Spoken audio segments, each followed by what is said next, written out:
Hola Douratons, j'espère que ça va. Dans cette vidéo, on va parler de véganisme et de grossesse, en particulier de quelles sont les choses auxquelles être vigilante lorsqu'on attend un enfant et que pourtant on est végane ou végétarienne et qu'on n'a pas envie de couper son régime alimentaire. Bon, déjà, la première chose que j'aimerais te dire, c'est que c'est ok si jamais tu es végane et que tu veux avoir un bébé. C'est complètement ok, il y a des tas d'études qui ont été faites, il y a des tas de personnes qui sont passées par là avant toi. Tu n'es pas une personne complètement irresponsable ou écervelée qui fait absolument n'importe quoi avec son corps et la vie de quelqu'un d'autre.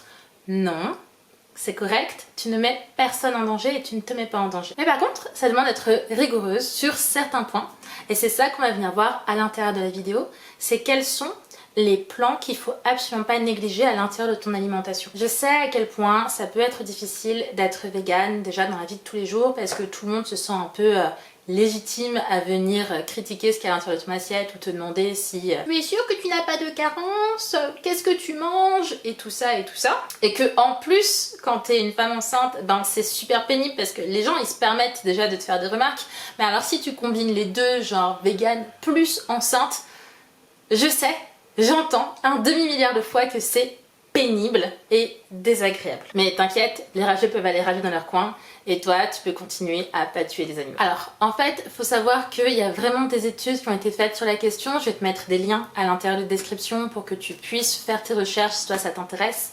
Mais que les scientifiques ont statué là-dessus, à savoir qu'une alimentation entièrement végétalisée ne pose aucun problème pendant une grossesse. Et on dit même que, au contraire, les femmes qui sont véganes ont davantage tendance à avoir des apports en iode et en magnésium qui sont plus élevés parce que leur alimentation fait ça. Et que du coup, ça peut même contribuer à être peu bénéfique sur certains points.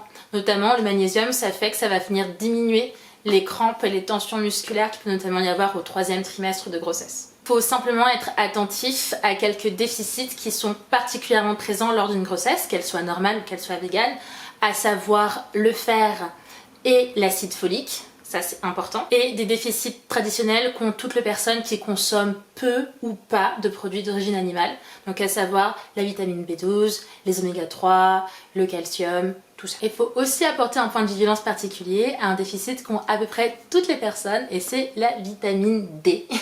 On va en reparler en détail. L'acide folique, c'est un truc qui est super important parce qu'en fait, le fait d'en consommer même avant la conception, donc quand tu as encore un désir d'enfant, ça va te permettre d'éviter des malformations qu'il peut y avoir au niveau du fœtus. Si tu veux du détail, en fait, si tu manques d'acide folique, il peut y avoir un défaut au niveau de la fermeture du tube neural et ça forme des malformations congénitales.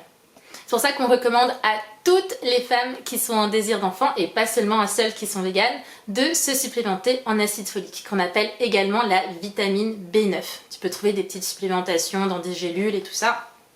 C'est assez classique. Ensuite, on a le fer.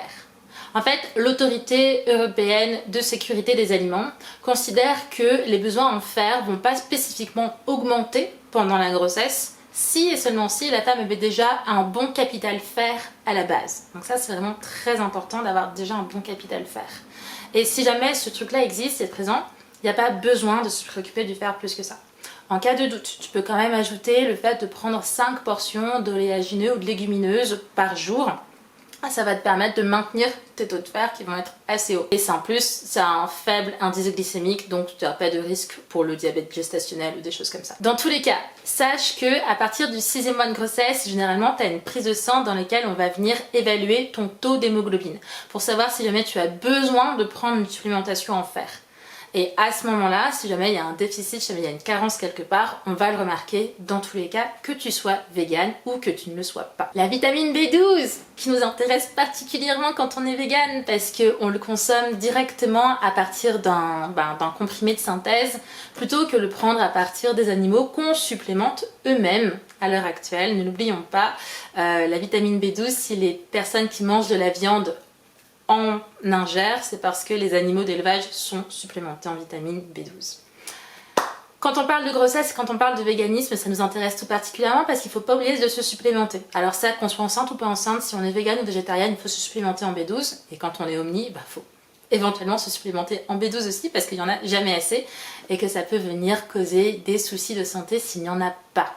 suffisamment. Globalement, les recommandations disent que le fœtus va absorber quotidiennement la vitamine B12 qui est absorbée par la mère. On recommande de prendre une prise de B12 quotidienne. À savoir que si toi tu avais plutôt l'habitude de prendre ta prise de B12 une fois par mois ou quelque chose comme ça, bah mieux vaut opter pour un petit comprimé ou un petit cachet que tu prends tous les jours. C'est ce qui fonctionne le mieux pendant une grossesse. Les apports en iode, c'est quelque chose qui va venir beaucoup augmenter pendant une grossesse parce qu'en temps normal, on a besoin de 150 microgrammes d'iode par jour, ce qui n'est pas beaucoup.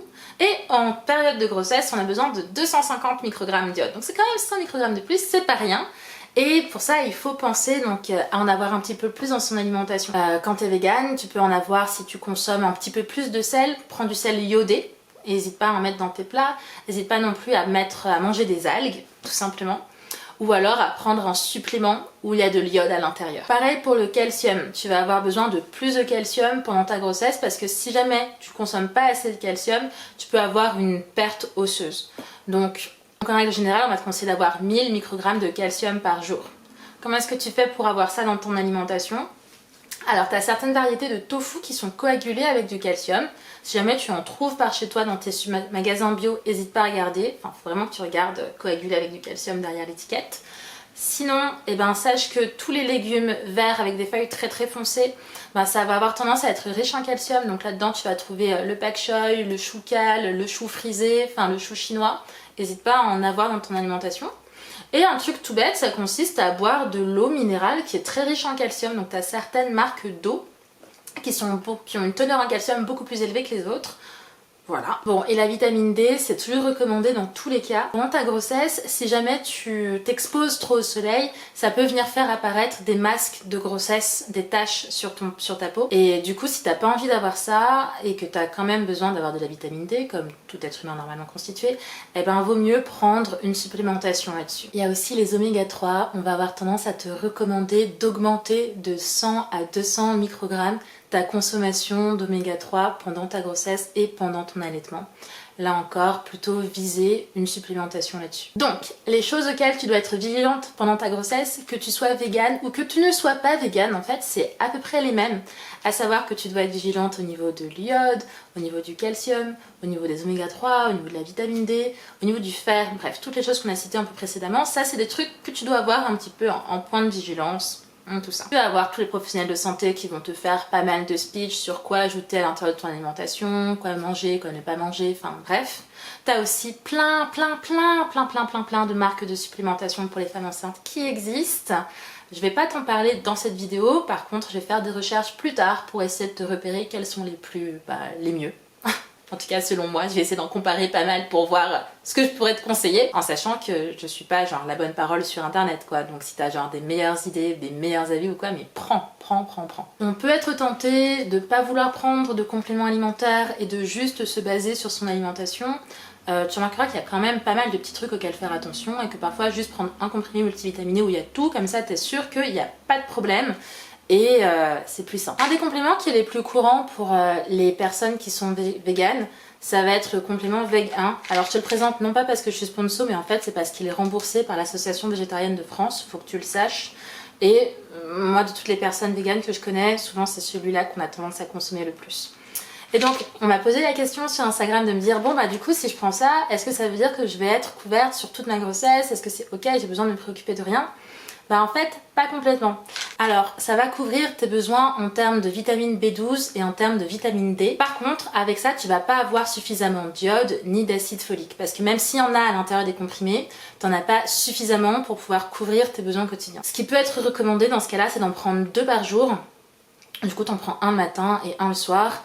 Et comme ça, tu es sûr que tu vas avoir les doses d'iode et d'acide folique qui sont recommandées. Mais dans tous les cas, ça va pas t'apporter de calcium, ni de fer, ni d'oméga 3. Donc va peut-être falloir penser à prendre quelque chose à côté et faire attention. Tu sais ce que tu peux faire si jamais t'es pas sûr de ce que tu fais et que tu as besoin de conseils ou quoi, c'est que va voir des professionnels de santé avec les tableaux de recommandations de qu'est-ce que ça doit manger une femme enceinte et c'est quoi les supplémentations qu'on a tendance à recommander et genre le comprimé que tu prends, peu importe lequel, donc moi je te présente le VEG1 parce que c'est celui que je prends et tu lui montres l'étiquette et tu lui fais bon bah voilà, il y a marqué ça, vous en pensez quoi? Et tu as le droit de poser des questions techniques à tes soignants. tu es légitime à faire ça. Peut-être qu'on va te renvoyer l'impression qu'on n'a pas le temps de t'écouter, peut-être qu'on va te renvoyer l'impression que c'est pas intéressant ce que tu racontes, ou peut-être que tu ne sais pas ce que tu dis, ou peut-être que t'es bête. Demande, ça ne coûte rien et tu es dans ton droit si tu poses la question. Il vaut mieux poser une question où on se dit qu'on a peut-être l'air bête plutôt que ne pas avoir de réponse et se la trimballer dans la tête pendant longtemps. Et autre chose, c'est peut-être que tu vas tomber sur des professionnels de santé qui vont te dire « Ah, véganisme et enceinte, vous êtes dangereuse et tout ». Sache que non, encore une fois, il y a vraiment des études qui ont été faites là-dessus. C'est que souvent, les professionnels de santé n'ont pas énormément de notions en termes de nutrition, encore moins en termes de nutrition végane dans leur programme. Donc c'est pas qu'ils sont méchants ou quoi, c'est juste qu'ils savent pas. Tu es légitime à venir montrer de l'information. Bref, tout ça, ça fait beaucoup d'un coup et peut-être que cette vidéo, elle est un peu trop technique. Donc je vais essayer de te faire un article de blog qui résume tout ça de façon à ce que tu aies les informations sur une feuille, peut-être à l'écrit ce sera plus simple à retenir. Dans tous les cas, sache que les femmes enceintes, quel que soit leur régime alimentaire, elles sont vivement encouragées à consommer de l'acide folique, notamment genre un trimestre avant la conception, et à prendre une supplémentation en fer sur le dernier trimestre. Voilà, donc ça c'est un peu les grandes bases. Et ensuite, il y a toutes les spécificités qu'on a dit dans la vidéo pour les personnes qui sont véganes. N'hésite pas à venir laisser un commentaire si jamais tu es toi-même végane et enceinte, si jamais tu as des retours d'expérience que tu voudrais apporter, si jamais tu veux partager ton histoire parce que tu te sens un petit peu seule parfois, ben viens.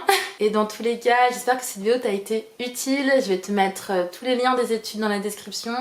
Si tu veux liker la vidéo ou me faire un commentaire d'encouragement, ben sache que c'est toujours que du bonheur. Et dans tous les cas, si jamais tu as des questions plus spécifiques, je vais toujours faire tout mon possible pour pouvoir te répondre ou te dire que je ne sais pas quand j'ai pas la réponse. Sur ces bonnes paroles, je te souhaite une belle journée et plein d'amour.